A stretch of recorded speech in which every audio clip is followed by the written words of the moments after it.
Hello, today is Saturday. It is 8:28 in the morning. I want to go over a few charts. My name is Jonathan Gurney, Portfolio Manager at Gurney Financial. The purpose of these videos is to educate and keep clients aware of what is happening in the stock market. Our goal is to close the gap in communication between clients and the actual person managing their assets. We use a combination of fundamentals and technicals as part of our analysis. We hope the charts and education help clients and viewers alike. Friendly reminder, this video is not to be taken as financial advice. Should you ever have questions, feel free to reach out to us through email or social media comment section. Check out the FAQ section within our website to understand our philosophy. Today we're going to go directly into the charts, and hopefully this is helpful. Okay, so performance for the day as of Friday. So this was just yesterday's performance specifically. It was basically a flat day. We're seeing we're seeing movements between rotations between the beaten down names and tech, and it keeps going back and forth, and it's actually not a bad thing for the indexes. So like if I were to show you the 1 week, you can see, it's not a bad week. I mean, I'll be honest with you, like if you were in momentum this week, you probably struggled a little bit. It started to gain some momentum about Wednesday and Thursday, but Friday kind of struggled a little bit. So indexes are still looking pretty decent. Let's look at the sector rotations. This is intraday. So what you're noticing here is some of the beaten down areas took leadership on Friday. But if I were to show you the 1 week, it's kind of interesting. You're still seeing most of the sectors do pretty okay. Communications did lag. So you can see this is actually not an easy environment to trade. You have to be invested, diversified. But overall, not a bad week for the market. We did trade a little bit positive this week. We started the week with not this most recent Thursday, but the one before, we added trades in things like airlines and financials, which are not long-term holds for us. Those are swing trades to try to play the comeback trade. That did well till about midweek, and then we got a rotation into momentum and just technology in general. Friday, those areas struggled. So kind of interesting. We are running very hot. We got to be real about that, but let's check out some charts. Okay, the first one I want to show you is just an overarching summary of the S&P 500, okay? You can see the RSI. We are a little bit hot here. I mean, this is an unbelievable move, but, just as fast as it went down, it can go up. It surprised me it went back this fast. Yes, definitely. But would it surprise me at this time to see really a pullback to maybe 3,250 or 3,200? It really would not. And really that wouldn't do a ton of damage either. So just understand that the market is running very, very hot here. This previously, the red versus the goldish or yellowish, this was the range we were in all last summer. You can see it was a brutal kind of 2-year period where we kind of just traded in this range. It got out at times, but we stayed there for a long time. Now, in my mind, once we got to this gap, it was kind of like, hey, we're going to test all-time highs, and I did add at that time. Now I'm kind of like, okay, we need to be well-balanced between momentum and tech and the comeback trade. I'm very interested if the comeback trade could have a little more of a leg to it, or do we need that 3 to 5% dip? I do think it gets bought, but I'm trying to protect capital at this point while not getting too greedy. That's kind of where I stand. So that's the overarching summary. We are a little bit hot from an RSI perspective. Put call ratio, again, most people are tired of hearing this. We're running very hot here, but Friday did cause for people to take a little more caution. Now at 54, again, I view anything below 45 kind of like, hey, just be careful. And we've been there for quite some time, got out of it later this week with some volatility.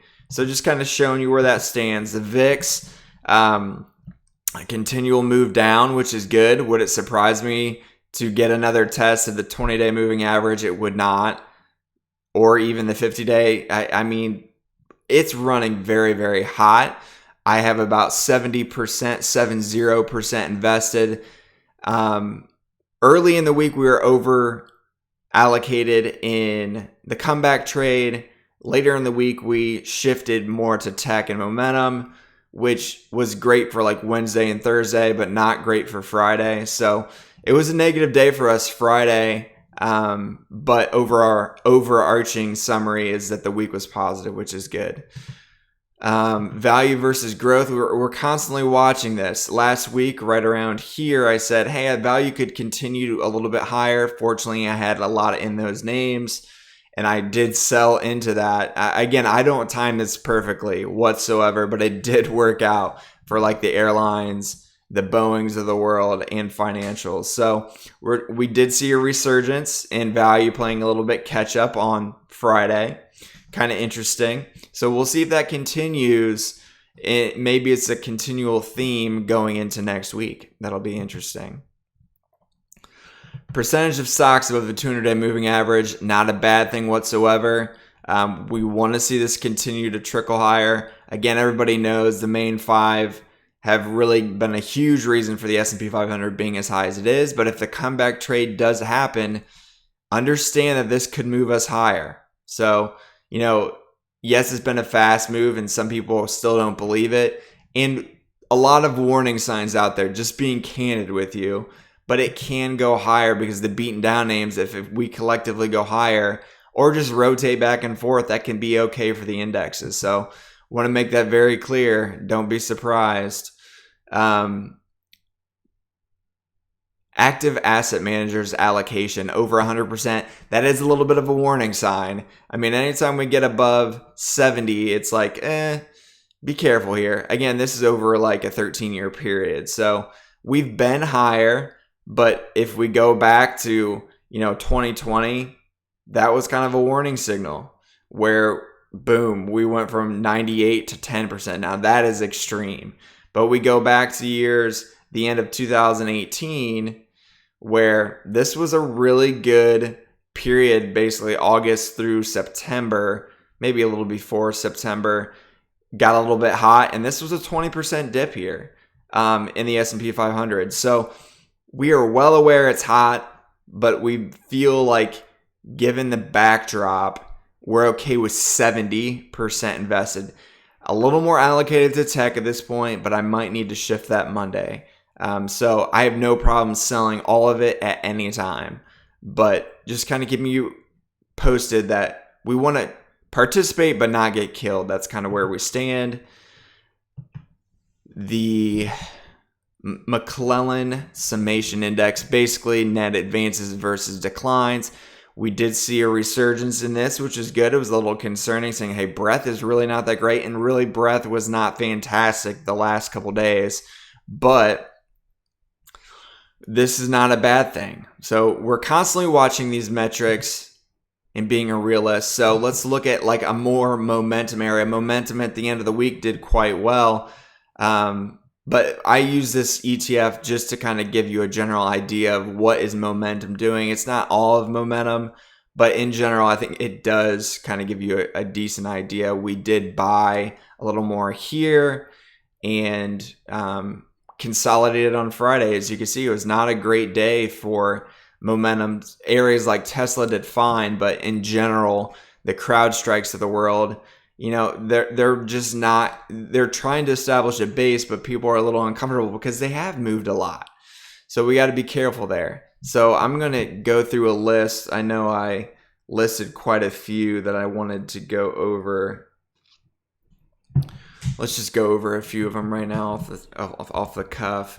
IHI, which is an ETF that I constantly watch. This is consolidating well, and it could occur. This could happen for a long time. Again, wasn't a great day for this particular, its medical devices. And so you're seeing a lot of the areas like momentum and medical devices, like this is not overbought. So in my mind, there are still opportunities, and this consolidation is not a bad thing whatsoever. I mean, sideways movement can bring the RSI down and bring more people in. I mean, I don't view this as a bad thing whatsoever. So XLV, sorry, this is actually interesting too, but XLV, specifically healthcare, it's very similar looking chart. RSI in that similar range. I think that these could be not bad ideas if you're willing to enter new monies at this time. Just be very, very cautious. So let's look now at more momentum, like CrowdStrike. Again, it's not a pretty picture. I mean, from 115 to 95, that's a decent move, but it has moved a lot. People have to understand this. So to see a CrowdStrike go down this much, which is usually bought up quickly, the market's kind of like, do I buy this or do I focus on the comeback trade? Overall, this is not bad things for the indexes because people are still worried about missing out. And there's still a lot of money on the sidelines. But Fastly,